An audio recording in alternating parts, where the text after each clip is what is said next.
capítulo 24 de Mateus, versículo 12. Quem está lá, diga amém.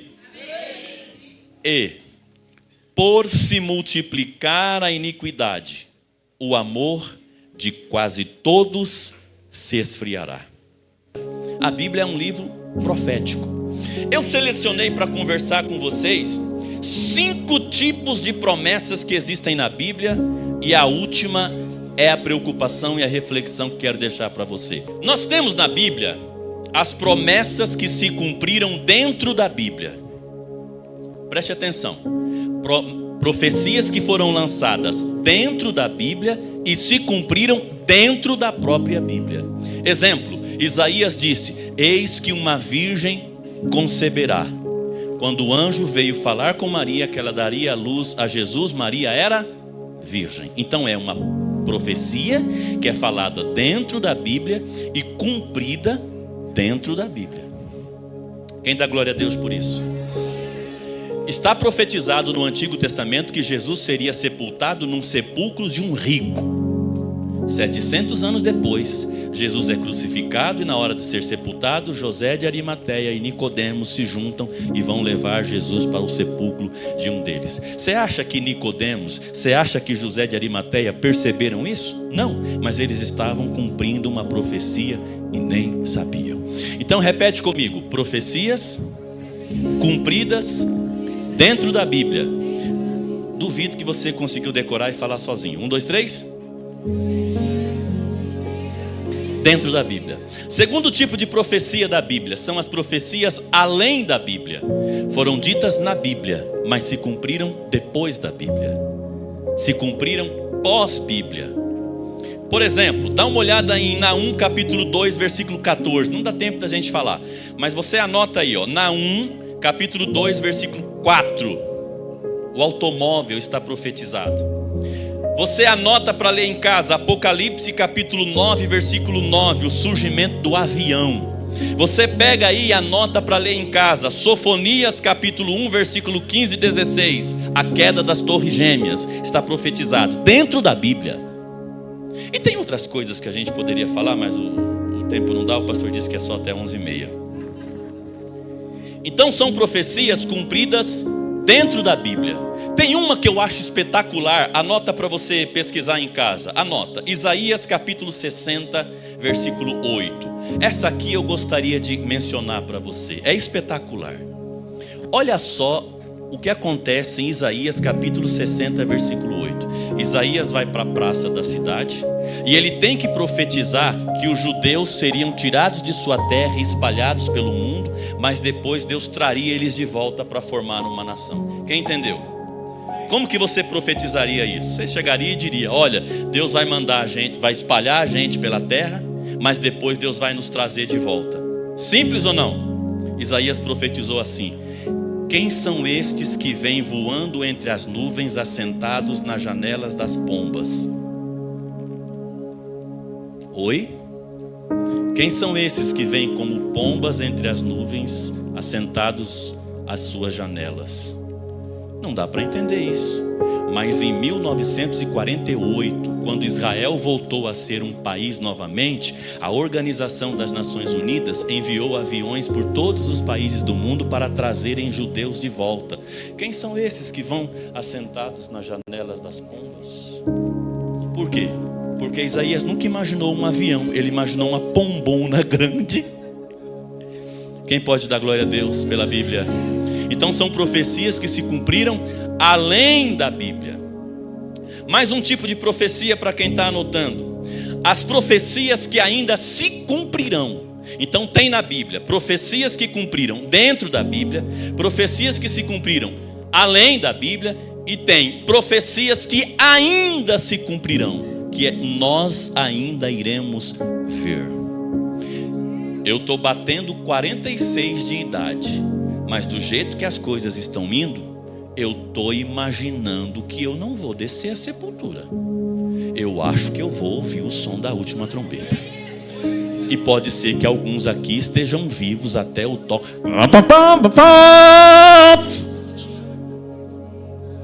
Foi! Subiu! Pesquise. Existe uma empresa americana chamada American Airlines. O proprietário da American Airlines, há pelo menos 12 anos, não coloca mais piloto, copiloto e comissários de bordo evangélicos. Você deve saber por quê. Porque ele acredita tanto no arrebatamento da igreja que ele não quer que os aviões fiquem descontrolados. Então, se tem crente no avião, no comando, ele coloca não crente ao lado. Eu fico pensando, mas durante o voo, um crente pode ganhar um não crente para Jesus, né? Então são profecias que ainda se cumprirão.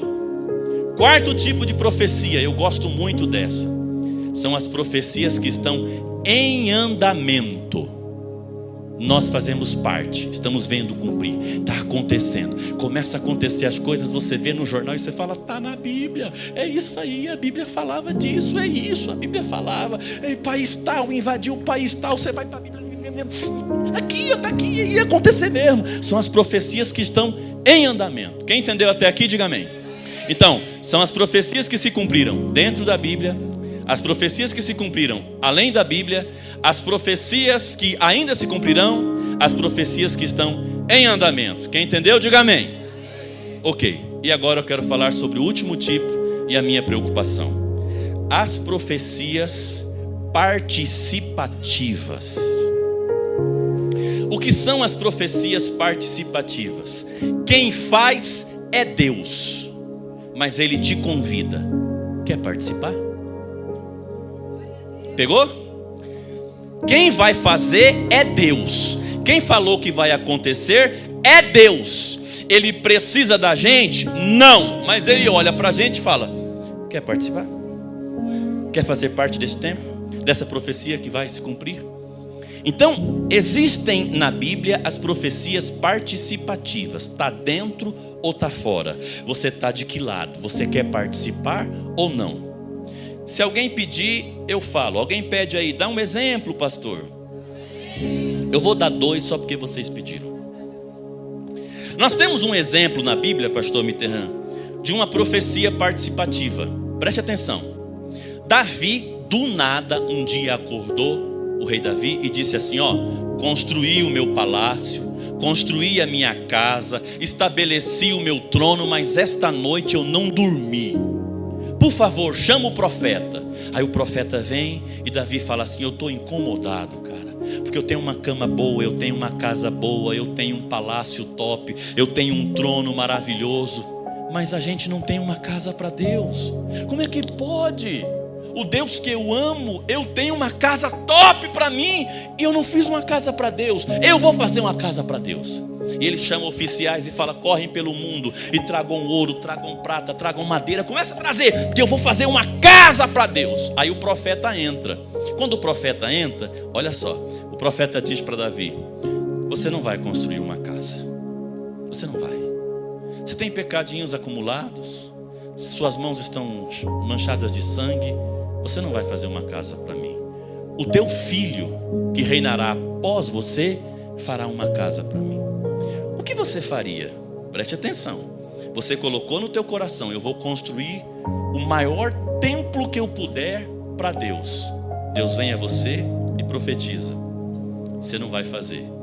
Vai ser o teu filho que reinará após você. O que você faria? Vamos refletir? Vamos refletir?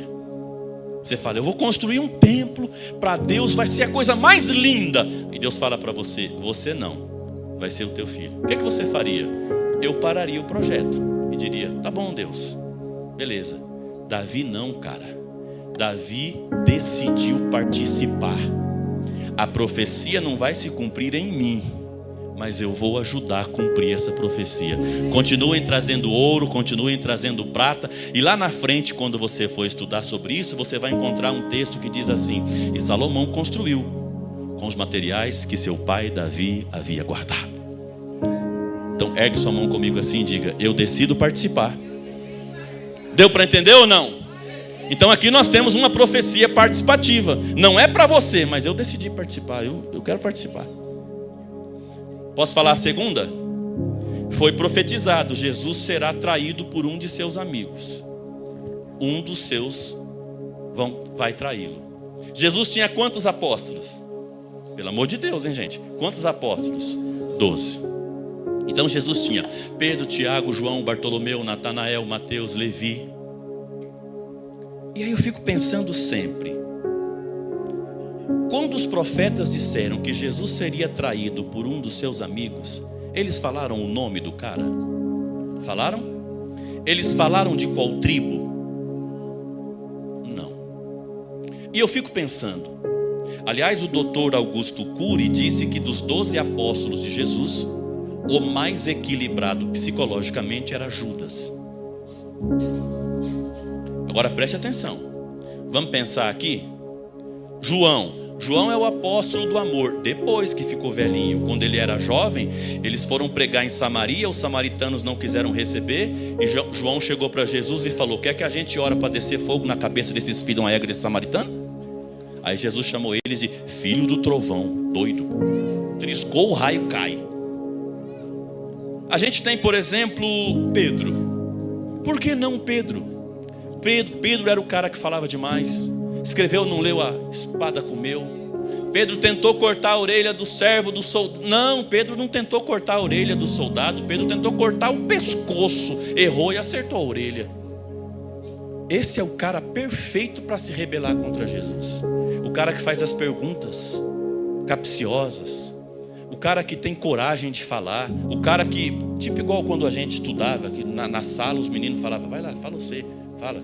Vai lá, fala. Todo mundo concorda. Chega lá, só você fala, só você se lasca, né? Vai lá, fala você. Pedro era esse. Vai, Pedro, fala você. E Pedro falava. Gente, é cada coisa que Pedro falou para Jesus que eu teria desistido de Pedro. Tem uma passagem bíblica que eu acho chocante. Jesus diz assim: quem não deixar pai, mãe e bens por amor de mim, não deve andar comigo. Pedro olhou e disse: e a gente que deixou tudo, ganha o quê? Jesus olhou para ele do jeito que veio na lata, devolveu na lata. Nesta vida 100 vezes mais, na outra vida eterna. Tá tudo bem? Jesus pregou uma mensagem e as pessoas começaram a sair e ir embora. E Pedro chega para Jesus e fala: muito dura essa palavra. E Jesus olha para Pedro e fala: você também quer ir embora? Só levava. Eu fico imaginando o diabo olhando e falando: esse é o cara que é para eu usar para atrair Jesus. É esse o cara. Agora, qual o detalhe de Pedro? O que ele pensava, ele falava. O que ele pensava, ele perguntava. O que ele não entendia, pedia para explicar de novo. Pergunta aí, e Judas? Judas é o calado. Judas é aquele que na reunião, qual a sua opinião? Vocês decidirem aí. Não, mas o que você pensa? Não, o que vocês resolverem aí. Judas é daquela turma que vem para o culto, assiste, participa e depois do culto vai para o WhatsApp, num grupo extra.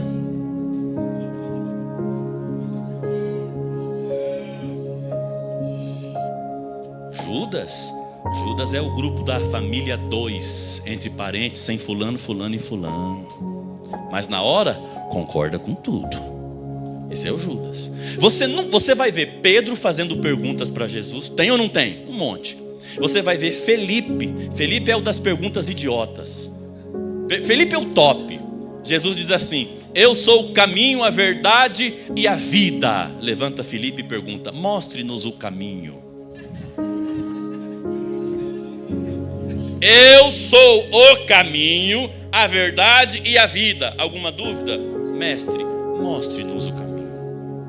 Ninguém vem ao Pai a não ser por mim. Mostre-nos o Pai. Quem vê ao Pai, vê a mim. Quem vê a mim, vê o Pai. Mostre-nos o Pai. Podia ser esse cara. Não. Agora preste atenção. Você não vai ver na Bíblia nenhuma reunião de traição. Pastor Mitterrand, todas as rebeliões em empresa, firmas, indústrias e igrejas é feita por um grupo. Toda rebelião é feita por um grupo. Junto uma galerinha, nós estamos só orando na casa da irmã fulana. Sei. Eu gosto, só entre nós dois aqui, eu gosto quando o cara fala assim: quero sair na bênção. E leva 30. Preste atenção, toda rebelião, inclusive a de Satanás no céu, foi feita em grupo. Só tem uma traição, uma rebelião que é exclusiva, a de Judas. É um cara sozinho. Agora você tem que soltar sua mente para entender. Pergunte por quê. Imagine Judas chegando em Pedro e falando: vamos fazer um esquema aí para trair o mestre. Você imagina? Gente, na ceia que Jesus começa a tremer e fala: tem um me traindo. E Pedro olha para João que está do lado e fala: pergunta quem é. Pergunta quem é. O que ia acontecer ali? Pergunta quem é. Aí Jesus fala assim, ó, só para João: quem colocar a mão comigo no prato ali, tá? E João, tão esperto, vê e olha para Pedro e fala: percebi nada, não vi. Porque João sabia, só que João é o pastor, espera as coisas acontecerem para depois tomar a decisão. João fala: presta atenção, se eu denunciar o cara, mas eu não vou denunciar porque a gente ainda está na mesa, vai que as coisas mudam. Olha que top. Então Judas agiu sozinho, por quê? Porque se ele falasse, já imaginou Judas chegando, gente, em João e falando: ô Joãozinho, não, melhor não. O Pedro, não, ele teve que agir sozinho. E está lá na Bíblia. As pessoas pensam que os sacerdotes vieram e compraram Judas. Não, Judas que foi e se vendeu. Agora, qual a reflexão que eu faço? Olha Davi e olha Judas. Davi recebe uma profecia: você não vai construir o templo. Ele fala: eu vou participar. Judas ouve uma profecia: um vai trair. Ele tinha que falar: menos eu. Fora. Deu para entender? Você decide participar ou não da profecia. Davi diz: construção do templo, eu vou dar o meu melhor, eu vou participar. E Judas, que ouve uma profecia de traição, também decide: vai ser comigo, eu vou profetizar. Agora, qual que é a preocupação que eu quero compartilhar com você? Se a profecia é participativa, então eu posso decidir: vai acontecer, mas não comigo. Quem está entendendo? Vai acontecer, mas eu não vou estar dentro, eu não vou participar. Quem está entendendo? Então agora eu queria que você abrisse aí os 2 textos e nós já vamos encerrar. 2 textos. Mateus capítulo 24, que a gente leu. Acha aí, Mateus capítulo 24.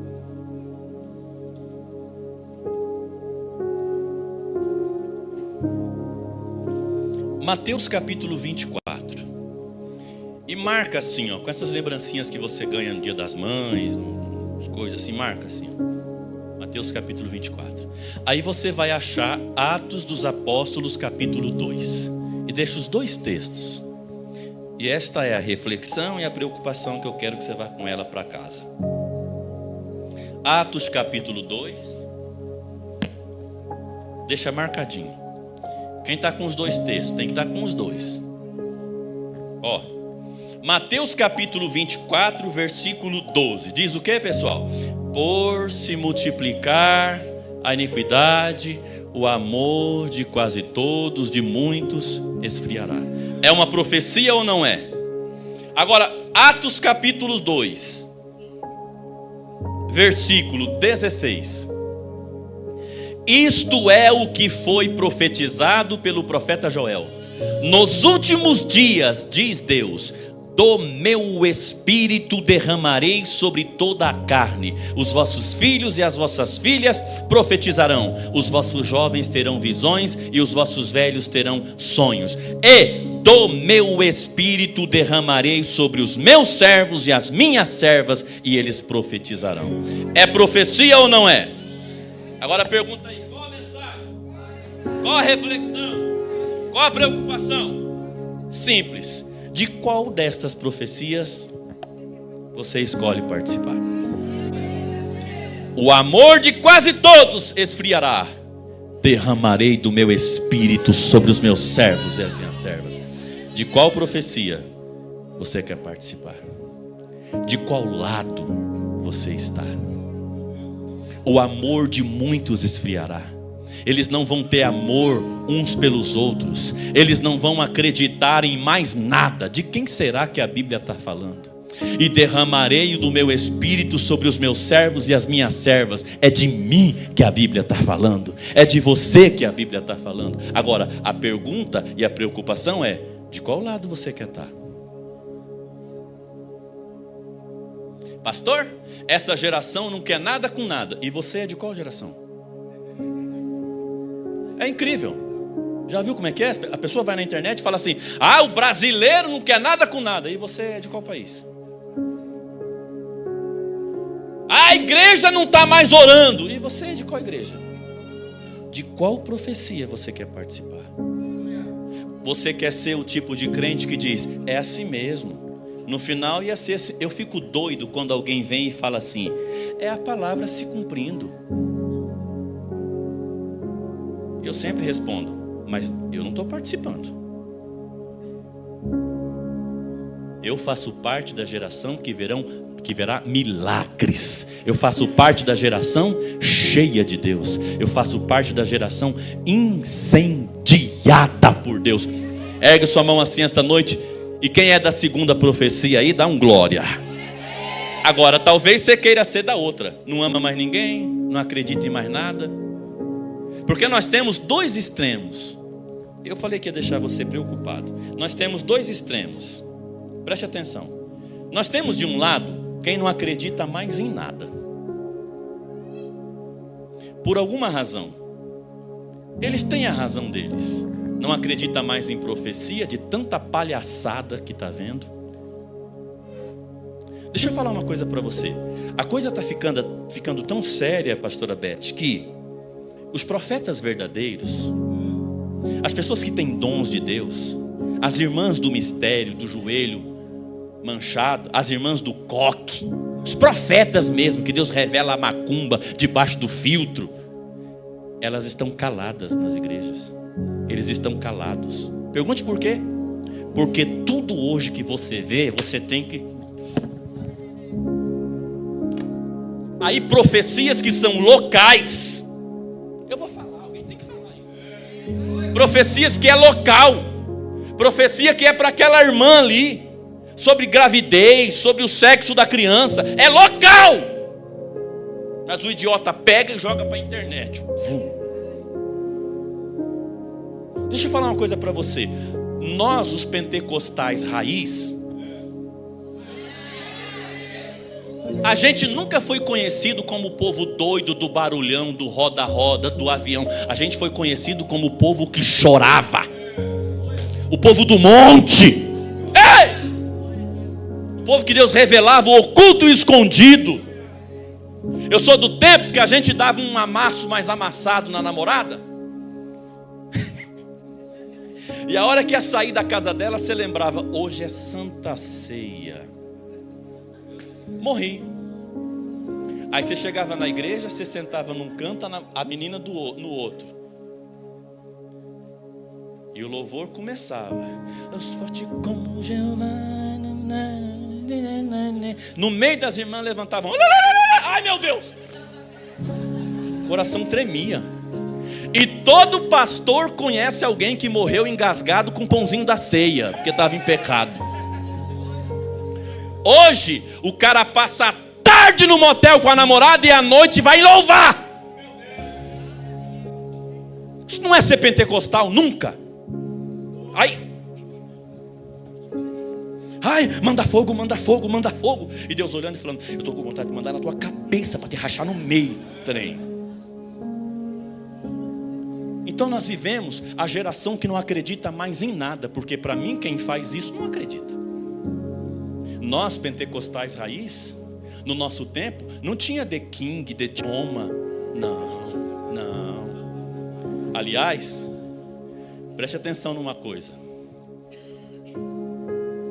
Nós pentecostais raiz não admitimos piada com dons espirituais. Aqui é uma igreja. Aqui é uma igreja pentecostal. Nós somos um povo pentecostal. Eu creio no que Deus fala, eu creio que Deus revela. Não é só nome CPF não, Deus revela nome de amante. Eu creio no Deus que fala. Eu creio tanto que se essa garrafa fala paz do Senhor, eu falo amém, minha irmã. Fala Deus. Eu creio. Agora preste atenção numa coisa. Eu não admito piada com coisas espirituais. Eu não dou risada do que faz meu Deus chorar. Eu preciso dizer isso aqui. Chega, pessoal. Quem me manda vídeo com piadinha de língua estranha, eu bloqueio. Não só o contato, eu bloqueio a amizade. Não se brinca com coisas do céu. Mas nós estamos vivendo esse tempo. É a geração que não acredita mais em nada.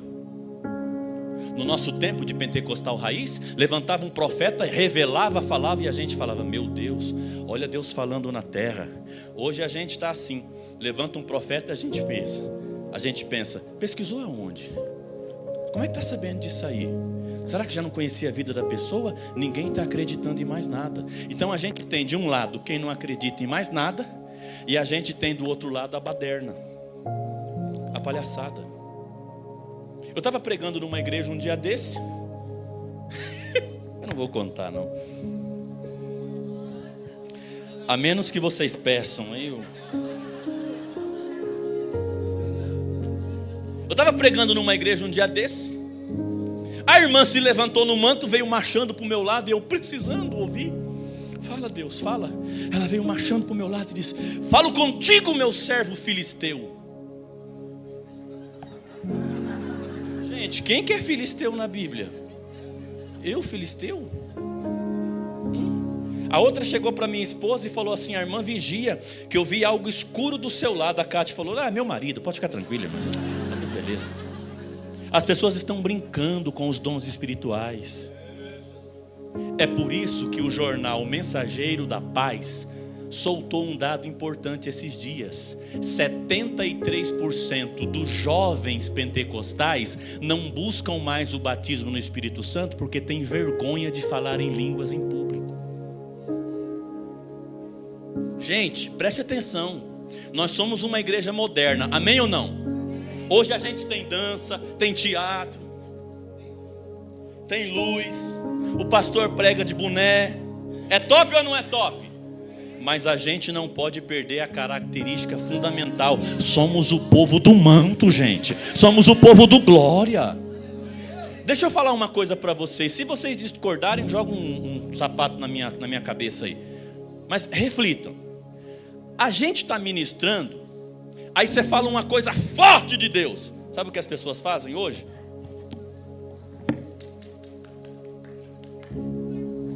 Você não ouve mais o pregador entregar algo grande e alguém lá falar aleluia. Se alguém dá um grito de aleluia, a gente olha assim, ó. Olha aí para alguém e pergunta, que igreja é essa?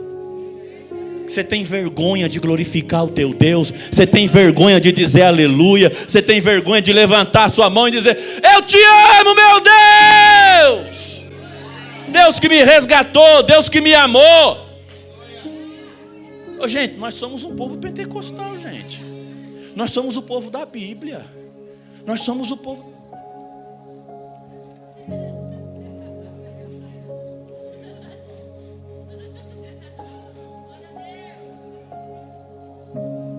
Olhe para quem está ao seu lado aí, conte até 3. Se ele não dá um glória a Deus, você cutuca ele.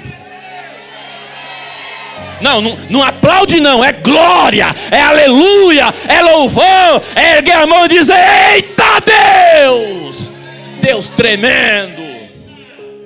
Então a pergunta e a preocupação que a gente vai para casa com ela na mente é, de que lado que a gente está? Que profecia que a gente vai cumprir? O amor vai se esfriar, não vai se acreditar em mais nada, ou a gente vai, a igreja do último tempo, a igreja do avivamento, a igreja dos últimos dias? Qual profecia que a gente vai acreditar? A gente não está acreditando mais em nada, pessoal. Esses dias eu estava ministrando e o moço do teclado fazendo um louvor. Eu tirei o microfone e falei no ouvido dele baixinho assim, diminui o som um pouquinho que eu vou descer e entregar uma profecia para uma pessoa. Ele perguntou, o que é profecia?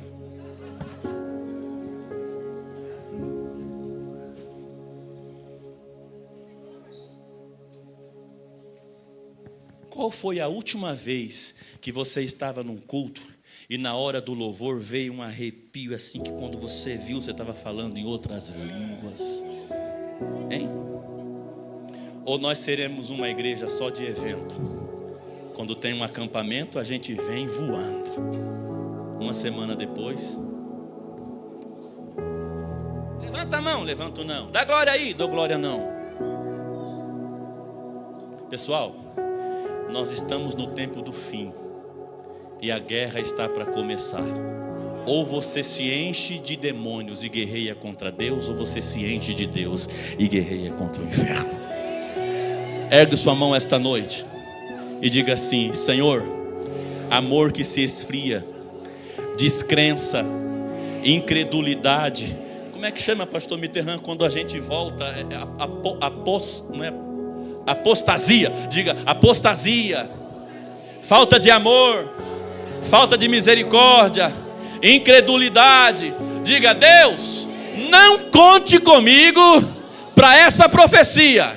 Agora erga a mão assim e diga: Senhor, batismo no Espírito Santo, profecia, paralítico andando, câncer sendo curado, AIDS sendo extirpada, Deus falando, Deus revelando, Deus se manifestando na terra, almas se convertendo, vidas cheias de Deus. Conta comigo! Quem faz parte da segunda profecia, dá um pulo da cadeira aí. Oh, glória!